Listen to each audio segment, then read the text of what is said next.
The United Kingdom's commitment to the F-35 program represents one of its most significant defense acquisitions in modern history, both in financial terms and strategic impact. With the program divided into two distinct acquisition phases, it reflects the country's evolving security priorities, technological integration needs, and alliance responsibilities under NATO. The decision to operate both the F-35B and F-35A variants demonstrates a deliberate balance between naval air power and land-based air superiority, while also offering cost efficiency and long-term capability growth. This decision also marks a shift in British defense thinking, moving from exclusive STOVL carrier operations toward a mixed fleet approach that offers broader deployment options, strategic flexibility, and compatibility with NATO's nuclear mission architecture. The first phase of the UK's F-35 program focused exclusively on the acquisition of 48 F-35B Lightning II aircraft. These aircraft, optimized for short takeoff and vertical landing (STOVL), are critical to the UK's carrier strike capability. As of mid-2025, 41 F-35B aircraft have already been delivered, with the remaining 7 scheduled to be received by March 2026. These aircraft operate from RAF Marham and from the UK's 2 Queen Elizabeth-class aircraft carriers, HMS Queen Elizabeth and HMS Prince of Wales. The Lightning Force, a joint RAF Royal Navy formation, operates the F-35Bs through 617 Squadron RAF and 809 Naval Air Squadron Royal Navy, both of which are now fully active. These jets are used for air-to-surface strike, air superiority, and intelligence-gathering missions, often in joint operations alongside US and NATO air units.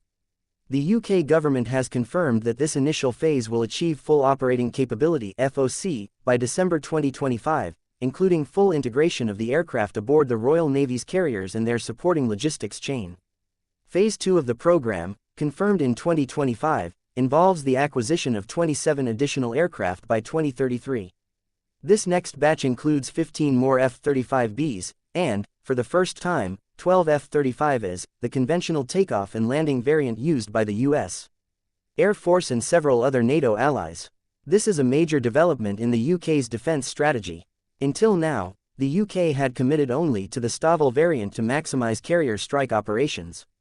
However, with rising global threats, evolving NATO requirements, and increasing pressure to control defense spending, the inclusion of the F-35A brings significant strategic and financial benefits. From a cost perspective, the F-35A is notably less expensive to purchase and operate than the B variant.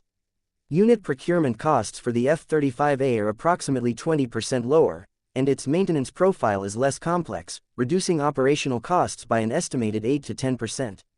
The UK Ministry of Defence estimates that shifting 12 aircraft in the upcoming batch from B to A models will result in a savings of around $240 million. This cost difference allows the UK to reallocate funding into other defence priorities such as surveillance, cyber operations, and munitions stockpiling, while still meeting overall fleet size targets.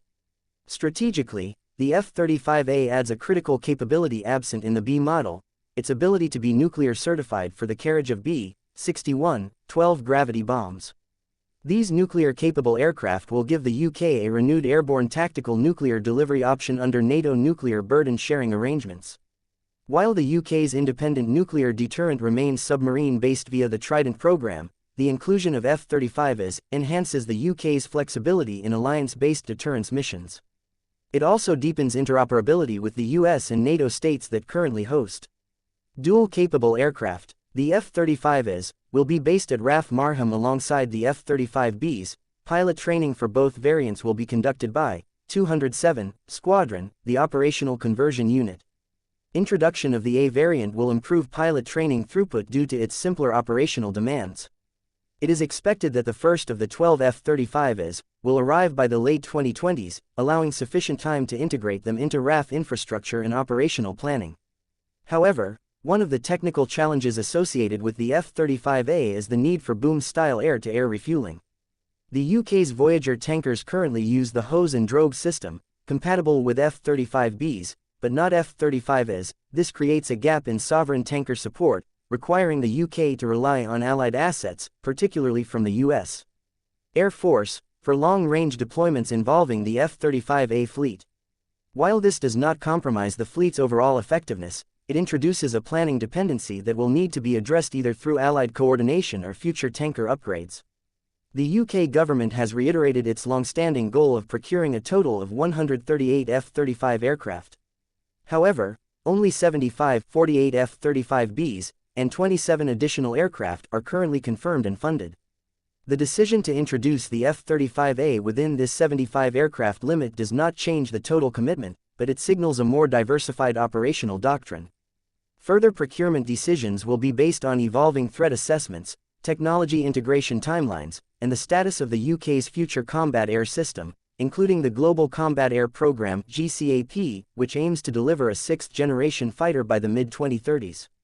Industrial participation remains a major benefit of the UK's involvement in the global F-35 program. British companies are responsible for producing approximately 15% of every F-35 jet built worldwide. BAE Systems, Rolls-Royce, and other UK defence manufacturers contribute key components such as the rear fuselage, vertical stabilizers, and lift fan systems.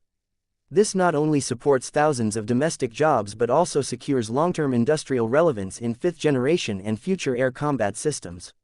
Weapons integration for the F-35 fleet is another ongoing area of development. The MBDA Spear-3 air-to-surface missile, which is designed for internal carriage within the F-35B, has experienced multiple development delays.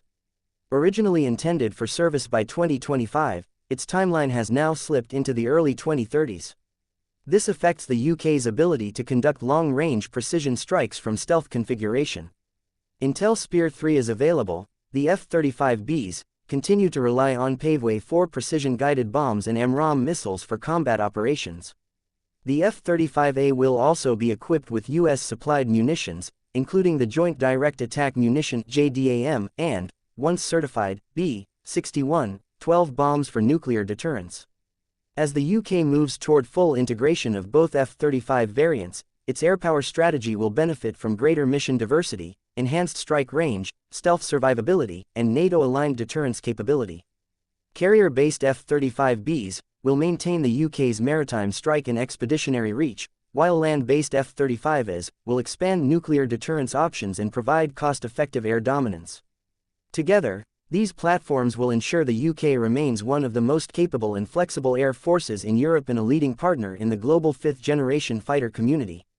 The program's progression also supports deeper transatlantic integration and positions the UK to adapt more rapidly to future conflict scenarios across multiple domains.